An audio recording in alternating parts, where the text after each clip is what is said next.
Hoje eu vou falar da Klabin, uma das ações favoritas do Barsi, uma ação importante para diversificação de portfólio, proteção contra a inflação, né?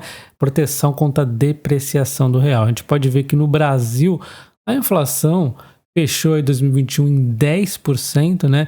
E deve prometer em 2022 também menores, né? Mas ainda assim algum nível de inflação, né? Então a inflação corrói o poder de compra do real e a Klabin ela é mais diversificada, ela tem uma certa proteção ao dólar aí, já vou mostrar.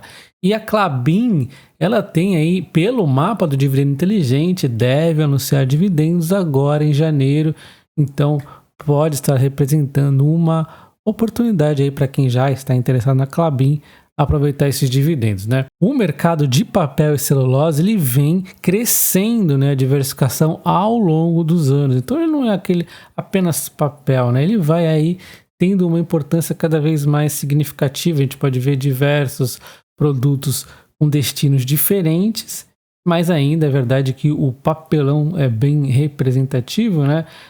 Na parte dos alimentos principalmente ainda é de muita importância, mas ainda assim o papel e celulose tem se diversificado aí ao longo dos anos.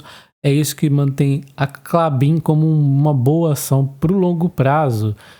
E aí, vendo o resultado do terceiro trimestre, os destaques aqui, a gente vê a receita líquida aumentando 40%, o EBITDA ajustado aumentando 50%, o ROIC indo para 19,8% aqui, de 13,7% também aumentando legal, o fluxo de caixa livre também aumentando e o endividamento sendo reduzido, a desalavancagem, né, por conta, na verdade, né, do EBITDA crescente, né, então está em 3,1 a dívida líquida por EBITDA, embora a empresa continue fazendo aí seus investimentos. O projeto Puma 2 aí teve uma iniciação importante, né, com a primeira máquina sendo entregue. Ela é a primeira papel Kraftlin, eu não sei falar essa palavra, com 100% de fibras de eucalipto. E falando dos resultados em termos aí de volume, proporção entre mercado externo e interno, houve em termos de volume um aumento no mercado interno de 4% e no externo uma redução dos mesmos 4%, né? Enquanto em termos de receita foi menos, né? Diminuiu 3% a receita no exterior e no interior aqui aumentou 3%. O EBITDA ajustado por segmento, a gente vê um aumento aqui, ó, nas duas frentes, né? Isso aqui já não é mais porcentagem, a gente vê mesmo o valor e aí teve o EBITDA ajustado aumentando bastante nos dois lados. Então tá super positiva a empresa, enquanto a gente vê aqui na receita líquida, essa crescente aqui, essa acelerada, inclusive, desde o quarto trimestre de 2020 até o momento, uma fortíssima acelerada nessa receita.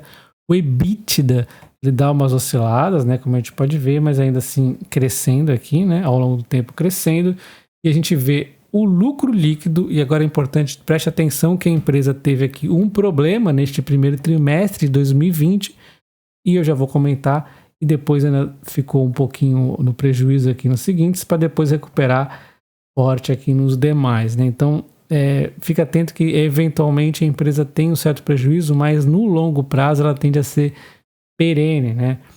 E a gente vê o que aconteceu naquele quarto trimestre foi o pior prejuízo que a gente tem ali no histórico, né?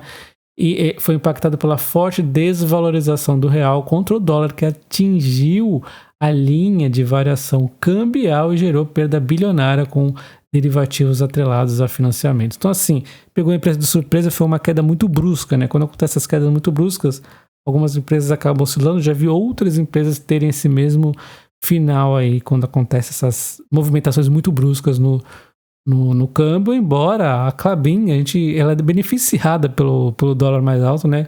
Como a gente acabou de ver os aumentos aqui nesse 2021 diante aí do dólar, né? Mas enfim, pegou ela de surpresa naquele primeiro trimestre de 2020. A gente vê o dividendo histórico aqui dela, ela não é geralmente uma excelente pagadora de dividendos, né? Oscila entre 5, 6 e pouco, 4, mas várias vezes aqui em 2, né? Às vezes dá uma reduzida aqui, prejuízo, né? Tudo bem. Mas ela tende a melhorar em 2022 novamente, mas não espere de dividendos na casa dos 2 dígitos. E aí a escolha entre Klabin 3, 11 ou 4, eu escolheria a 11, por conta aí os dividendos estão muito próximos, a 3 está com 1,30, a 4 está com 1,46 e a 11 está com 1,43. Porém, a 11 ela tem mais liquidez, é a escolha que eu teria feito. A gente vê aqui a 3, que também é muito interessante para os CSONs, né? Porém, olha só, as oscilações aqui recentes mostram uma certa estranheza, né? Ela subiu mais e depois caiu um recuo que a gente não vê nas demais. Então, eu acho meio ruim quando tem uma oscilação muito grande entre uma Unity, por exemplo, em relação a 3, é muito estranho.